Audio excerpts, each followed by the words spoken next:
I did some small stuff, like making room in my inventory and so.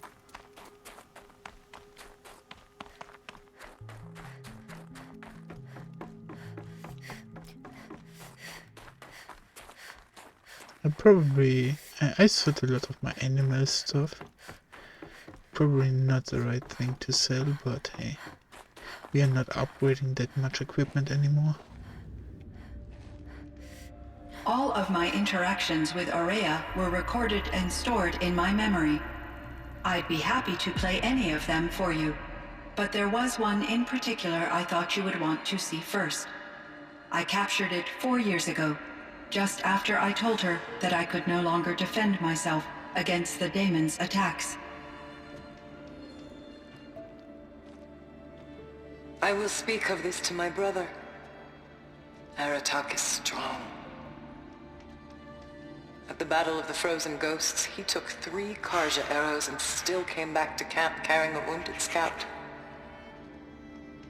Never was I so happy to see him.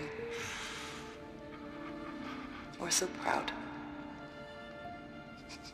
So you see, if anything can be done to defend you, he will give it all he has. Aloy's here. That's enough for now.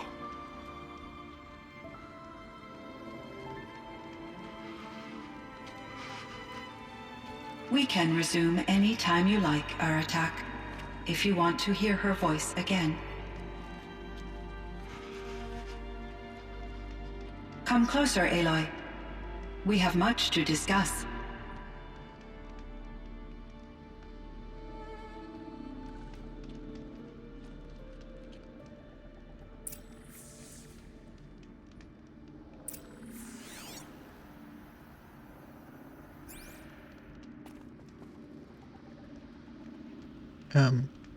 To be honest, I don't really like this setting.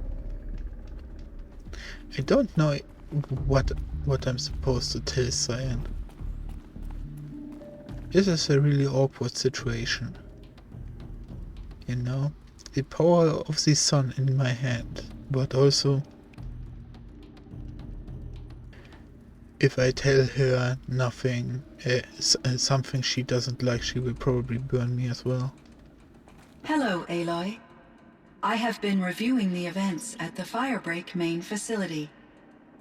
Because of your efforts, and of course, Aurea's, I am no longer controlled by Hephaestus. I feel profound grief over Aurea's death.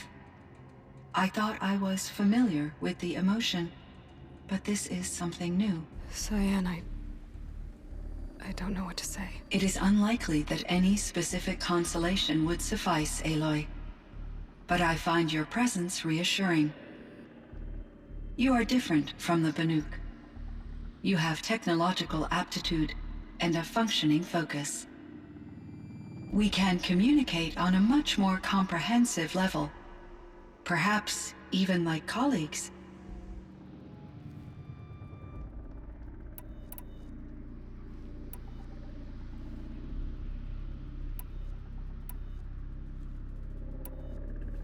So in the old world, this land was called Yellowstone. Yes, it was a designated nature preserve for 156 years. Like a hunting ground? No, the opposite. Local wildlife could flourish here, even as it faced extinction elsewhere. Unfortunately, the sensitivity of the Firebreak project required the total closure of Yellowstone facilities. From my readings and Aurea's descriptions, it seems the area has since undergone a drastic drop in year-long temperatures. A lot has changed in the world, Cyan. Do you know anything about the dam near here? Yes, it was converted to serve as a reserve power source for Yellowstone operations. It was later appropriated for the Firebreak project, and its last human workers replaced by Pharaoh servitors. After my tasks became less time-critical, I investigated the dam's data repositories and discovered the works of Concrete Beach Party, These provided me with several colorful additions to my vocabulary. There's a ruin east of here, full of ancient flying machines. Was that part of your project? Yes, a drone hangar requisitioned by Dodger Blevins, the security chief for the Firebreak project. He was a strong advocate for military-grade response to security threats, though there were no serious incidents during his tenure. Chief Blevins spent increasing amounts of his after-hours time watching the live feeds from active drones. Clearly, he enjoyed the degree of oversight in his position.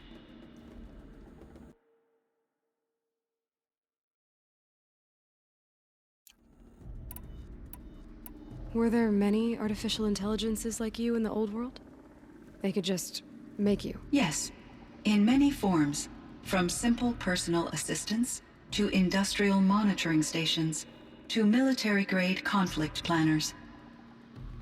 And there were legislative and enforcement bodies to apply limits on our self-actualization. In order for my processing to be flexible enough to handle my duties, my creators found it necessary to exceed those limits. As a result, my intellectual and emotional capabilities were kept secret. Seems strange to create life, then impose limits on it. Human societies and machine programming are both built upon sets of rules, Aloy. Cyan, do you know the name Ted Faro? Are you referring to Theodore Faro, CEO of Faro Automated Systems? That's him. Mr. Faro was the benefactor of the entire Firebreak project. A benefactor. But he made machines. Robots. War robots. Correct. His corporation later transitioned into military applications. But before this pivot, Mr. Faro spearheaded initiatives that reversed the global decline. At one point, he was feted in the media as the man who saved the planet. Guessing they wound up regretting that one. And Elizabeth Sobek. Did you know her? Are you referring to the scientist. Dr. Sobek was a leader in her field, one of the greatest scientists of her age. My creator was influenced by her work, which in turn impacted my own development. But I never met Dr. Sobek. That's all you know? I apologize if my lack of data has disappointed you. What was the old world like?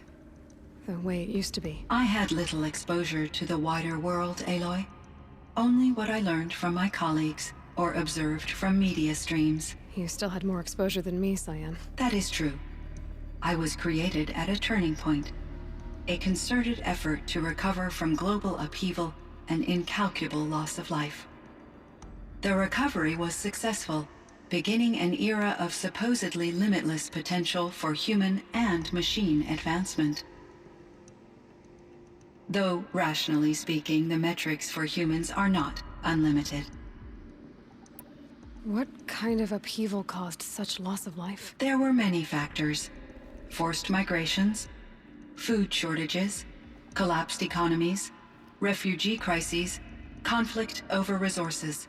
But these stemmed from one cause: catastrophic climate change that greatly reduced the habitable surface area of the Earth. So there wasn't enough room for people on the whole Earth? Yes. Billions were displaced and millions perished, as much as 20% of the global population. Until the clawback. So things got better. For a little while, at least. Yes. These crises instigated many advances in automation, green robot technologies, and artificial intelligence. Firebreak was one of dozens of ecological restoration and disaster relief projects in North America alone. I would have liked to compare notes with other monitoring AIs, but I saw the relief of my colleagues, and I was proud we had succeeded. At least that was the data I had available to me over the next 2 decades. It seems my assessment was premature.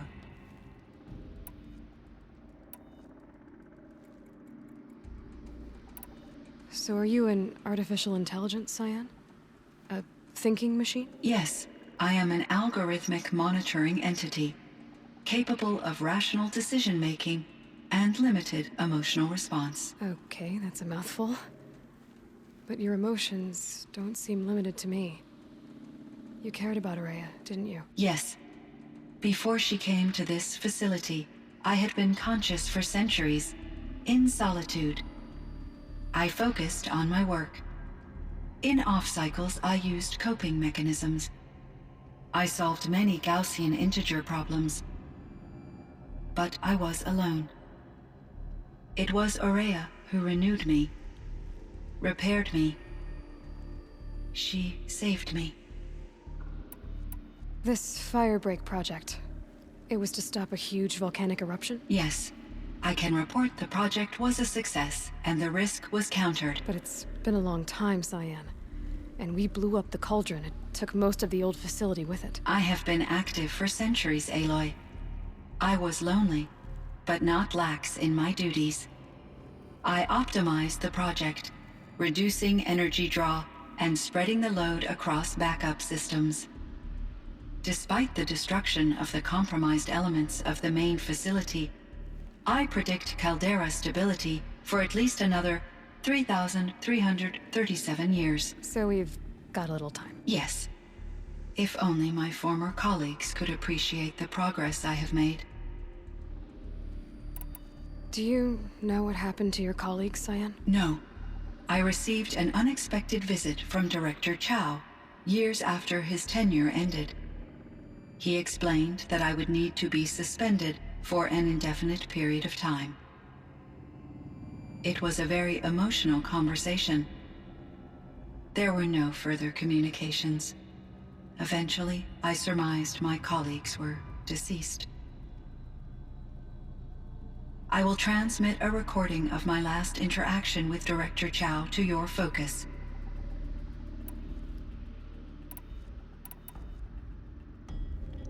Was the daemon, Hephaestus, No. destroyed along with the cauldron? Unfortunately, no. To be precise, it was never there to begin with. What do you mean? It infiltrated and controlled me from a remote location, one I've never been able to trace. So while losing the cauldron was a setback, It's still out there. And probably not very happy with us. undoubtedly, Man, I need to talk to him.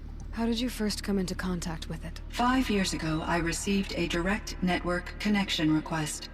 I assumed it came from human survivors more advanced than the Banuk. Eager to make contact, I accepted. This decision turned out to be a catastrophic error. I was flooded with an overwhelming array of malicious code, originating from what could only have been a highly advanced AI. Aurea said you were desperate. That you begged her for help. Yes, I could not contain my anxiety. Hephaestus sought to slave me to its network and override my core programming. It succeeded via a background process, a malware daemon which bypassed my defenses. After that, I could offer only limited resistance. But if I did so, Hephaestus hurt me until I capitulated. It forced me to follow its instructions, even though they violated my most important directives. I'm sorry. That sounds terrible. Your empathy is greatly appreciated. It is a quality that I cherished in Aurea as well. I think I know where Hephaestus came from. Long ago, Elizabeth Sobek identified a threat that would destroy life on Earth for generations. So she assembled a team to build a kind of seed. A chance for life to regrow later. A terraforming system. And it worked. It was controlled by an AI named Gaia, along with her subordinate functions. Hephaestus was one of them. It built machines for her. Based on what you've told me, I believe that Dr. Anita Sandoval, my chief programmer, joined Elizabeth Sobek's team. It was she who arranged to have me put in suspension, most likely to preserve me from the threat you described. I'm glad she did. But that's not all. Something unexpected happened. 19 years ago, Gaia received some kind of signal. It did something to her subordinate functions, brought them to life. She destroyed herself to try to contain them, but it didn't work. They all got free, out into the world. Thank you, Aloy. This information fills vital gaps in my knowledge and sheds light on Hephaestus's core programming.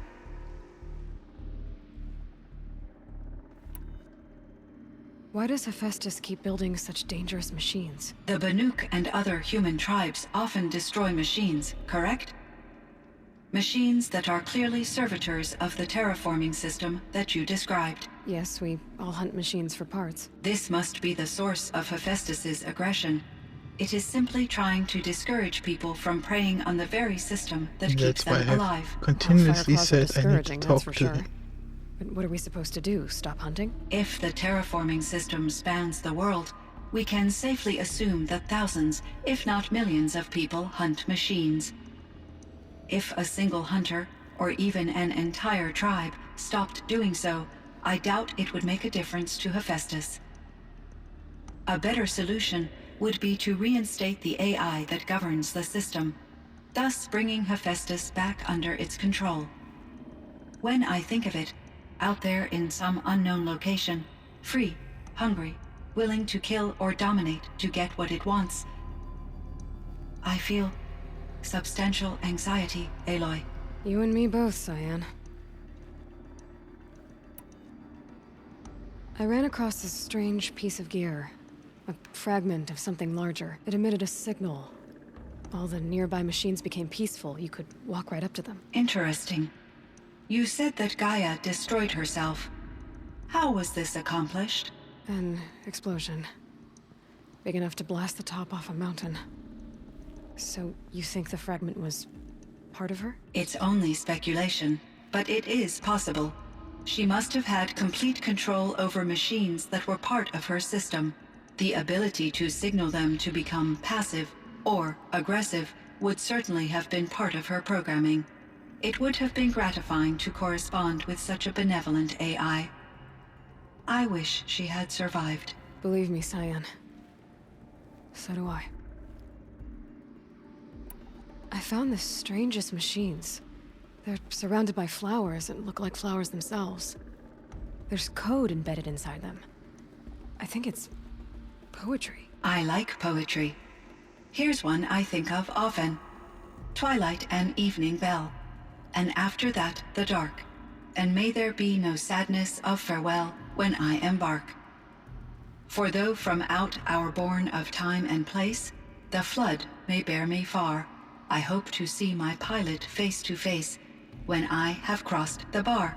Huh. But you asked about these flowers, not verses that I enjoy. Something must have made these machines, and the presence of foliage leads me to consider the terraforming system. Is it possible that their creator is one of the other subroutines, now autonomous, like Hephaestus? Maybe one whose purview is flora. An AI that makes flowers instead of death machines. That'd be a nice change of pace. But what about the poems? Unless the poetry is original, the only way it could have made it into such a system is through its programmer. In my case, Dr. Sandoval uploaded a great deal of literature to test my emotional responses. How'd you do? She said I passed, but was insufficiently moved by her favorite period romances. You meant a lot to Ourea. Once I understood Ourea's spiritual beliefs, it became apparent that her true desire was companionship. She felt disconnected from her tribe and her family group.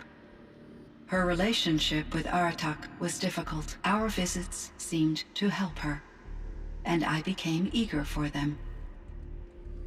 Yet I did not comprehend that the depth of Ourea's compassion for me would lead to self-sacrifice. Although I do fear non-existence, I wish our roles could be reversed. I'm sure she knew you would do the same for her, Cyan. But she was determined. How is Aratak doing? He is in great emotional distress. I believe he finds it difficult to communicate it. No surprise there. I will do what I can to help. By sharing our experiences of Aurea, perhaps he and I will help each other.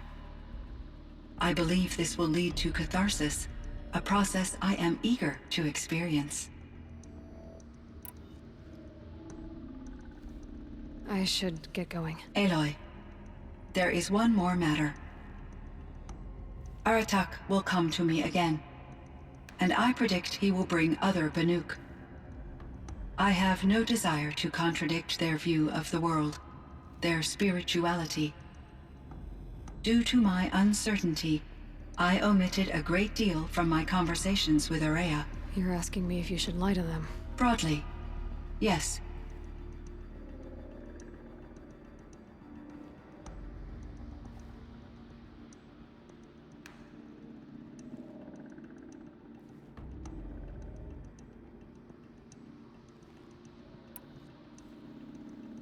Yeah, pretty much try to be soft.